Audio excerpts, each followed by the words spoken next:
And this is why they are targeting Ron DeSantis. And we all know Ron DeSantis is a great governor.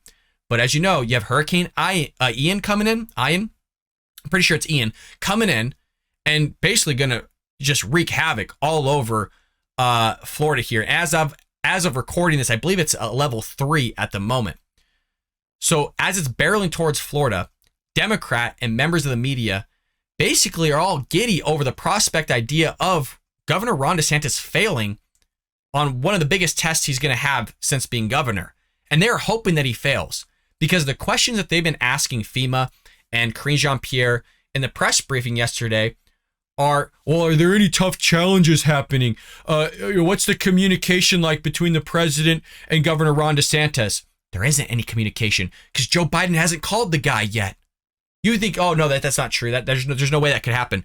No, Joe Biden has literally contacted anybody and everybody, mayors, local city councilmen, anybody and everybody has not spoken with Governor Ron DeSantis.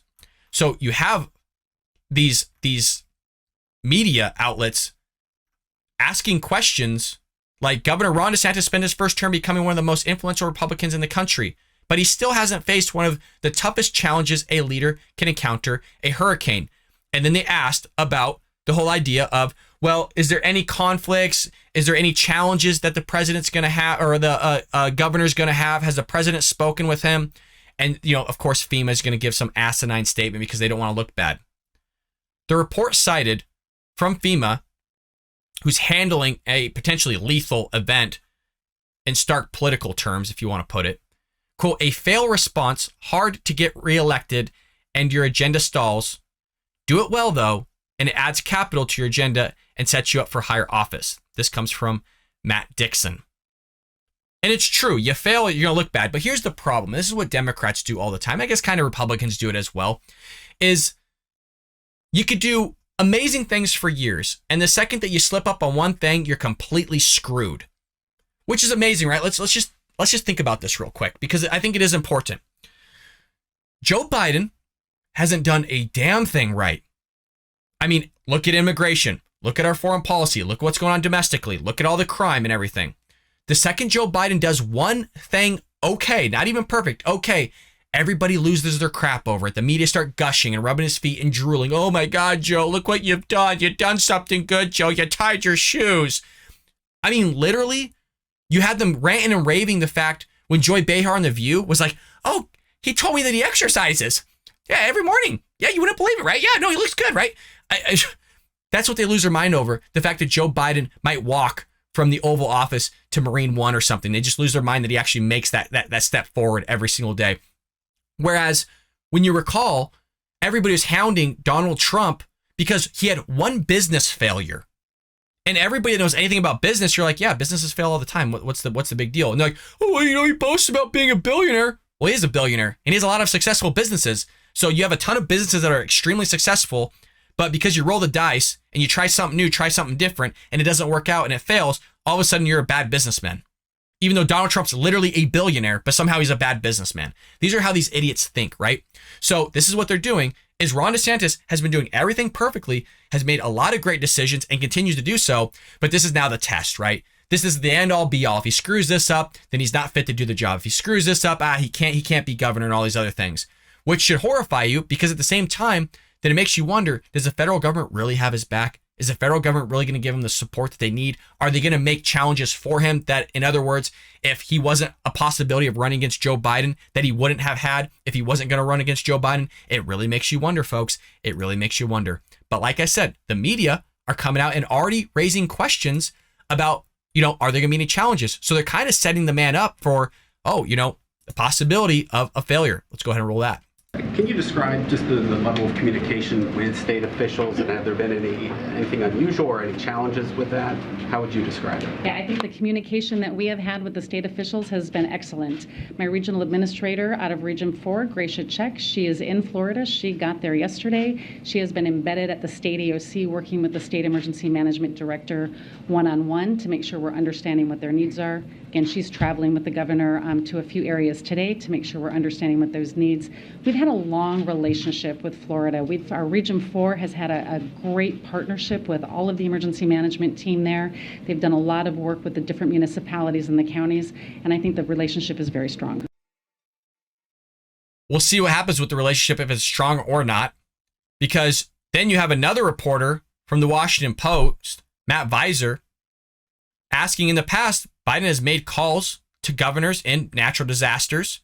Why hasn't he, in this case, had communication with the governor as of now? Let's go ahead and roll this clip from, again, the Washington Post. In the past, President Biden, has made calls to governors in situations of natural disasters. Kay Ivey in Alabama, or Asa Hutchinson in Arkansas, or the governor in Texas. Is there any? Can you articulate, I guess, how those determinations are made and why it hasn't been made in this case to have the president call the governor? Yeah, the president is very focused on making sure that the federal family has the right resources available to support this. That is why I contacted the governor right away, and we have a team of my senior leadership that are embedded with the governor to make sure that we're supporting that. Our focus today is making sure that we have the right measures in place to support the life-saving activities that need to happen. Any conversations afterwards will need to be, we need to see what the damages are. Okay, again, I don't know what it is with the administration. It doesn't matter if you're Karine Jean-Pierre or if you're Joe Biden, whoever it is. The question is, why isn't it made the case to have the president call the governor? That was the question. Never answered. She said that she called him, but do you have to have the president call the governor? No, but it's really good optics to know that the government is supporting the state in the way that it should. But, typical from the Democrats, not going to go sit there and actually support the man they want to support because they know that Ron DeSantis is going to kick Joe Biden's you-know-what. And so they're still trying to make the referendum on GOP. You know that they're going to try to make the referendum on Republicans. And literally, you had Amy Klobuchar suggesting voting for Democrats while stopping hurricanes. She said, quote, "We just did something about climate change for the first time in decades. That's why Democrats have to win this as the hurricane bears down on Florida." I kid you not. The PR, and I've said it so many times on this show, these idiots, whoever is their communications person that's running their comms and PR needs to be fired because the Democrat Party's comms suck. They just completely suck. We just did something about climate change for the first time in decades. That's why we've got to win this as that hurricane bears down on Florida. We got to win in the midterms. We understand that. We just did something about you can't make it up. You can't make, we just did something about climate change. You did nothing about climate change, okay? You got the entire globe, okay? America's not the only country here. You got a lot of other countries contributing to just mass emissions going out there in the ether. But no, we can't focus on that, folks, because we got to focus on ruining our own economy. Because as you recall, you just had Rashida Tlaib asking the bank CEOs to stop financing fossil fuels, gas, as well as oil. And you had one guy saying that's going to be hell for America. That's the road to hell for America. And he was absolutely right. But Democrats will do anything they ever can, anything and everything they can to destroy our country from the inside out.